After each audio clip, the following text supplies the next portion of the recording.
Sukses melampaui target PSSI di Piala Asia U23, Timnas Indonesia dipastikan akan menerima bonus.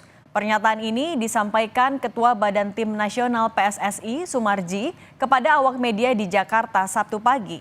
Sumarji yang mendampingi perjuangan Garuda Muda sejak pemusatan latihan Piala Asia U23 hingga play-off kualifikasi Olimpiade menyebut seluruh personel Timnas akan menerima bonus. Meski begitu, Sumarji enggan merinci mengenai nominal dan bentuk dari bonus ini.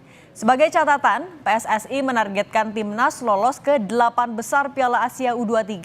Sementara hasil yang didapat jauh melebihi target dengan menduduki peringkat 4 Piala Asia.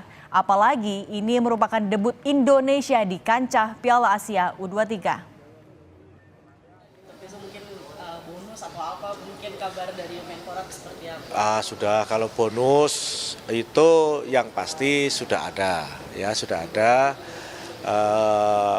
Saya selama ini kan kami tidak pernah juga menyampaikan tentang itu. Ya, yang pasti ada lah. Untuk membangkitkan motivasi teman-teman. Oh ya, sepak bola itu kan kita mau ngomong keras seperti apapun, kalau tidak ada bonusnya ya kan nggak semangat. Dari mana mungkin dan dari mana? Ya, yang penting ada lah ya.